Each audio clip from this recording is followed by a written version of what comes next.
Welcome to the Open Learning Campus, brought to you by the World Bank Group.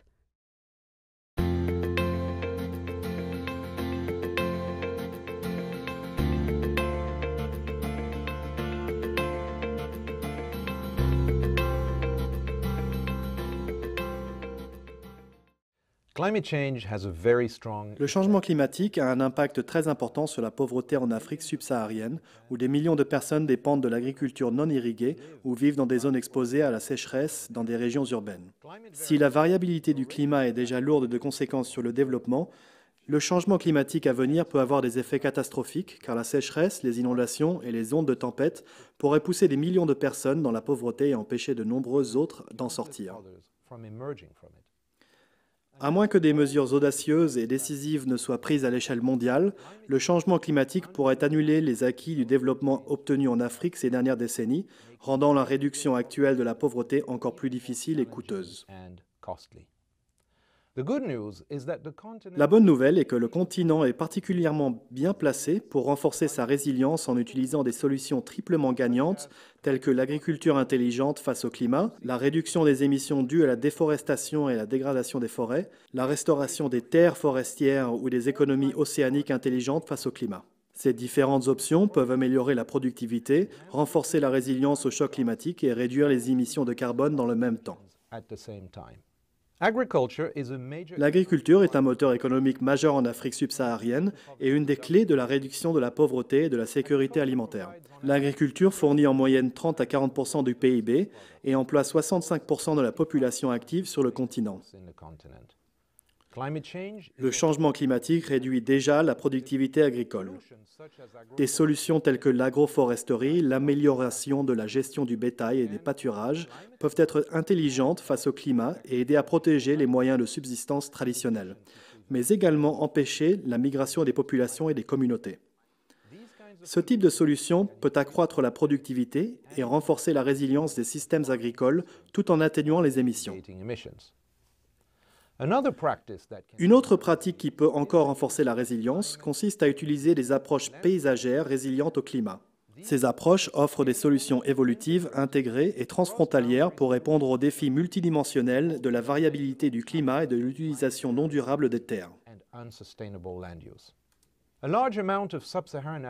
Une grande partie de la population d'Afrique subsaharienne est rurale et dépend directement ou indirectement des forêts et des régions boisées pour l'alimenter.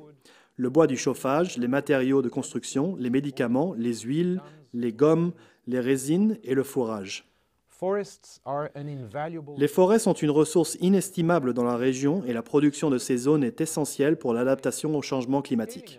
L'augmentation graduelle des initiatives d'atténuation basées sur l'adaptation telles que le programme de réduction des émissions liées à la déforestation et à la dégradation des forêts, REDD+, peut accroître la résilience des écosystèmes, réduire les émissions de gaz à effet de serre et attirer le financement lié au climat.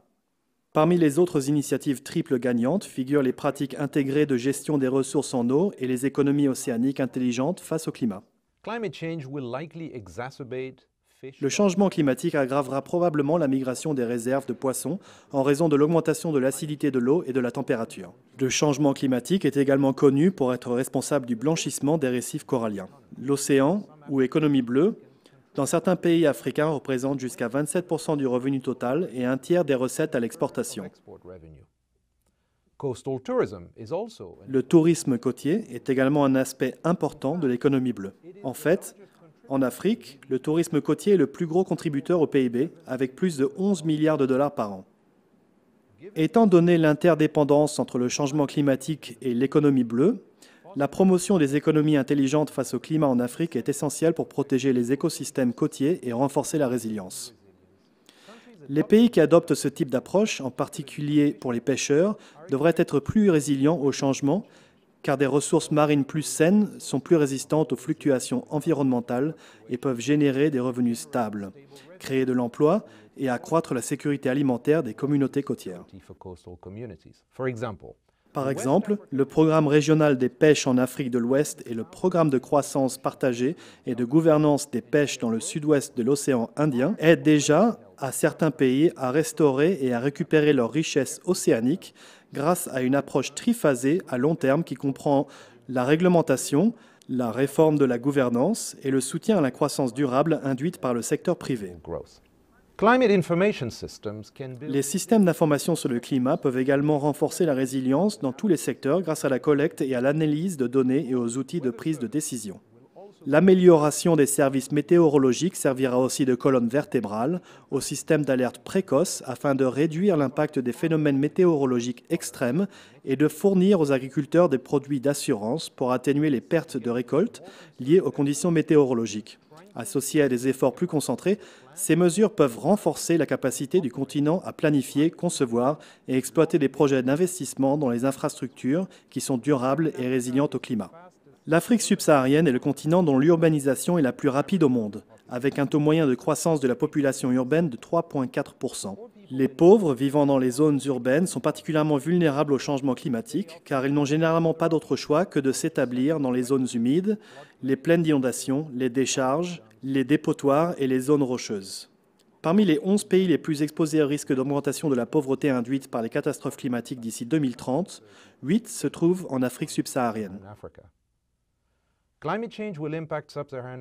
Des solutions de transport urbain respectueuses du climat, telles que le bus à haut niveau de service, BHNS, ou service rapide par bus, SRB, peuvent contribuer à améliorer la mobilité urbaine et à réduire les émissions de gaz à effet de serre.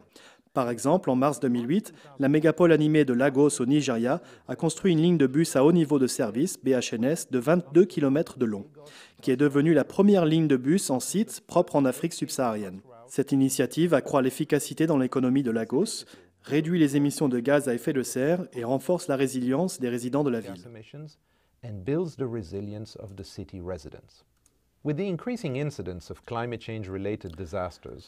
Compte tenu de l'incidence croissante des catastrophes liées au changement climatique, une intégration appropriée du changement climatique dans la planification et la conception des investissements dans les infrastructures peut contribuer à réduire sensiblement le risque que représentent les effets du changement climatique. Une intégration adéquate des risques climatiques exigera un changement de paradigme dans lequel les investissements et les modèles de développement intègrent ce que nous savons des conditions climatiques futures. C'est alors seulement que nous pouvons éviter de créer de nouvelles vulnérabilités. Et les nouvelles politiques d'atténuation doivent être accompagnées d'objectifs d'adaptation ciblés, tels que l'amélioration des systèmes de protection contre les inondations ou des cultures tolérantes à la chaleur. Les pays d'Afrique subsaharienne ont présenté leurs contributions déterminées au niveau national avant l'accord de Paris en décembre 2015. L'Éthiopie a l'intention de réduire les émissions de 64% d'ici 2030 par rapport aux engagements traditionnels en liant ces engagements au maintien de la résilience climatique et au développement d'une économie verte. La CDN du Niger repose sur une stratégie en faveur d'une agriculture intelligente face au climat et d'un accès à des services énergétiques modernes pour tous d'ici 2030. En conclusion, la plupart des engagements subsahariens font l'objet d'un soutien international en matière de financement, d'investissement, de développement et de transfert de technologies et de renforcement des capacités. La bonne nouvelle est que les dirigeants africains se mobilisent sur la question et s'engagent à transformer les défis du changement climatique en opportunités. La Banque mondiale a réagi en s'engageant à augmenter son soutien à l'action en faveur du climat en Afrique, en développant un savoir-faire technique, en mobilisant des financements de diverses sources et en facilitant l'engagement des parties prenantes en matière d'action en faveur du climat, par le biais du Business Plan pour le climat en Afrique représenté à la COP21 à Paris.